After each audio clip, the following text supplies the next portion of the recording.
Prince মামুনের স্যালুনটা যেটা ছিল সেটি হচ্ছে আপনাদেরকে আমি বলেছিলাম যে আমার এবং হচ্ছে কি কাজী মাহফুজ এবং আমাদের মাসুদ খান বিউটি জোন যে নামটা আপনারা খুবই পরিচিত। তো মাসুদ ভাইয়ের সাথে আমার একটু কমিউনিকেশন গ্যাপ হয়ে গিয়েছিল, যেহেতু আমি একটা বিজনেস প্রতিষ্ঠান এবং এটা আমি রান করব। আমি পরবর্তী সময় জানতে পারি যে প্রিন্স মামুন এবং হচ্ছে মাসুদ খান তারা দুজন এটার মালিকানা ছিলেন। এবং লাস্ট কিছুদিন আগে আমার একটা মিটিংও হয়েছে প্রিন্স মামুনের সাথে, যেটা এখন প্রিন্স মামুন নেই। প্রিন্স মামুনের যে অংশটুকু আছে সেটা আসলে আমি এবং কাজী মাহফুজ মিলে রান করব। আর আমাদের যে মাসুদ খান ভাইয়া আছেন উনি তো আছেনই। সো প্রিন্স মামুনের অংশটুকু এই মুহূর্তে এখন আমি বা কাজী মাহফুজ পরিচালনা করি। উনি হয়তো আবেগ বা আক্ষেপ থেকে বলেছে, আর এটা কখনোই সত্য নয়, কারণ উপবিশ্বাসের পরিচিতি আসলে নতুন করে দেওয়ার কিছু নেই। যেহেতু আমি 20 বছর ধরে চলচ্চিত্র অঙ্গনে কাজ করছি এবং যে প্রোডাক্টগুলো এখন হচ্ছে হয়তো বা সেই প্রোডাক্টগুলোর বয়স হতে পারে 5 বছর 10 বছর। সো আমার অনেক আগের এক্সপিরিয়েন্স, তারা আমাকেই ডেকে নেয়। আর আমি তার কথাকে সাধুবাদ জানাই। আমি তার হয়তোবা ভালো লাগার কষ্টটাকে আমি সাপোর্ট করছি, যে উনি কষ্ট থেকে হয়তো বলতে পারে, বাট এটা সত্য নয়। প্রথমেই হচ্ছে আমি সমস্ত মানুষের ক্ষেত্রেই বলবো, সেটা ছেলে অথবা মেয়ে হোক, নিজের কনফিডেন্সটা ইম্পর্ট্যান্ট। আপনি কি কাজ করছেন, আপনি কতদূর কাজ করতে পারবেন এবং আপনার কাজটা মানুষ কিভাবে দেখছে। সো ওই জায়গা থেকে নেগেটিভিটি যদি আমাকে টাচ করতে পারতো তাহলে তো আমি এগিয়ে যেতে পারবো না। কারণ নেগেটিভিটিটা তারাই করেন যারা আমার কাজকে ছুতে পারেন না, এটাই নেগেটিভ করে আমাকে আমাকে আমার কাজের ফোকাস থেকে বাইরে নিয়ে যেতে চায়।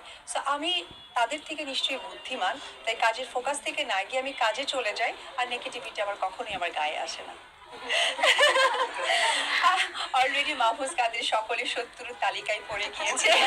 কারণ এটা আমি মনে করি তার দিদি হিসেবে, যে একটা মানুষ ভালো কাজ করলেই শত্রুতা বাড়ে। যেমন আমার বাড়িতে আমার মেক সার্ভেন্ট আছে, আপনারা কেউই তাকে চেনেন না, তাকে নিয়ে কেউই গসিপ করবেন না। গসিপ তো তাকে নিয়েই করবেন যে ভালো কিছু করে, যেমনটা আমাকে নিয়ে হয়। সো আগেও অনেক কাজ করেছে, হয়তো অতটা ফোকাসে আসেনি, এখন ফোকাসে আসছে বিধায় নিন্দার চর্চিত হচ্ছে। But seriously I am so happy Mahfuz কাজীকে পেয়ে, যে ডে বাই ডে আমাকে চেঞ্জ করতে সে সহযোগিতা করছে। দিদি, পুরনো একটা প্রশ্ন করতে চাই, যেটা মানে জীবনে আপনি বহুবার শুনেছেন। ওটারও তো আছে। আচ্ছা, আচ্ছা,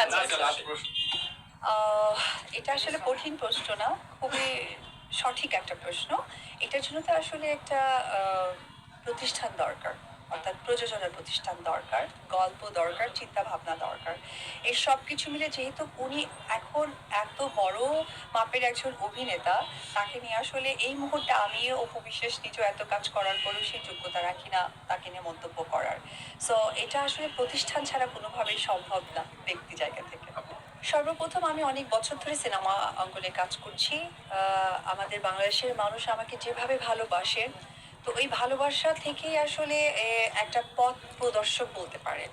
তো আমার কিছু অনুসারী আছে, ভালোবাসার মানুষ আছে, ফ্যান ফলোয়ার্স আছে। কেউ যখন নতুন ব্যবসা প্রতিষ্ঠান আসলে করতে চায়, তখন চাই যে আমার যেন এইটা একটা মার্কেটিং হয়, আমি যেন অনেকের কাছে আমার এই বিজনেস, আমার এই যে সুন্দর উপস্থাপনাটা যেন পৌঁছে দিতে পারি। সেই পৌঁছানোর সাথেই কিন্তু আমাদের কি হয়, যে একজন যে মানুষকে সকলেই পছন্দ করে, যে মানুষের কাজ দেখতে সেই অনেক আগে থেকেই দেখে আসছে, তখন কিন্তু সেই মানুষকেই চায়। যার কারণে অনেক সময় আমাকে অনেকেই হয়তো বা হেট করে হোক বা ভালো লাগা থেকে হোক বলে যে অপু বিশ্বাস পার্লার ওপেনিং বা নারীদের সাথে সবসময় থাকে। এতে করে আমি একদমই কষ্ট পাই না, আমি খুশি হই। এই কারণে, কারণ যে মানুষটা আমাকে হেট করে সেও আমার এই কাজটাই দেখছে, যেটাই আমার লক্ষ্য, যে আমার কাজটা মানুষের কাছে পৌঁছে দেওয়া। সো আজকে এই পার্লার এত সুন্দর একটা উদ্যোগের সাথে নিজেকে যুক্ত করতে পেরেছে এবং আমাকে ডেকেছে, সত্যিই ভালো লাগছে। যে অপদি হচ্ছে দিনকে দিন সাকিব ভাইয়ের থেকেও বেশি স্লিম এবং সুন্দর হয়ে যাচ্ছে।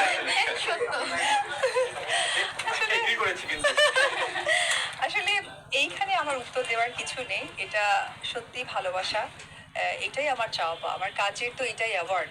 আমি স্টেজে উঠে একটা অ্যাওয়ার্ড থেকে ইম্পর্টেন্ট হচ্ছে যে ম্যান টু ম্যান যখন আমাকে নিয়ে ভালো মন্তব্য করবে, ওটাই আমার কাছে অ্যাচিভমেন্ট, যেটা আমার সারা জীবন থেকে যাবে। অ্যাওয়ার্ড হয়তো বা জং পড়ে যেতে পারে, বাসা চেঞ্জ করার সময় হারিয়ে যেতে পারে, কিন্তু মানুষ যারা ভালোবাসবে, আমাকে ইন্সপায়ার করবে, এই অ্যাওয়ার্ডটা আসলে কখনোই হারার নয়।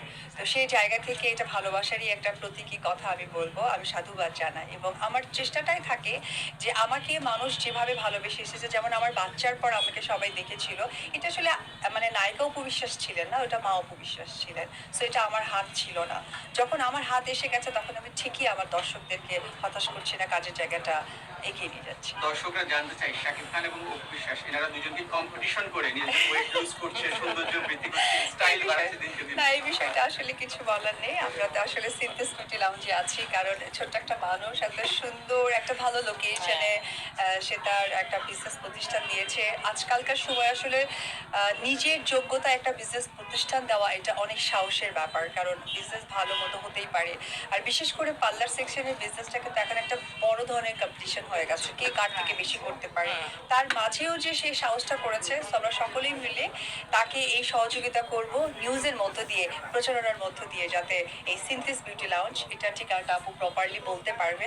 সো আপনারা সকলেই আসবেন।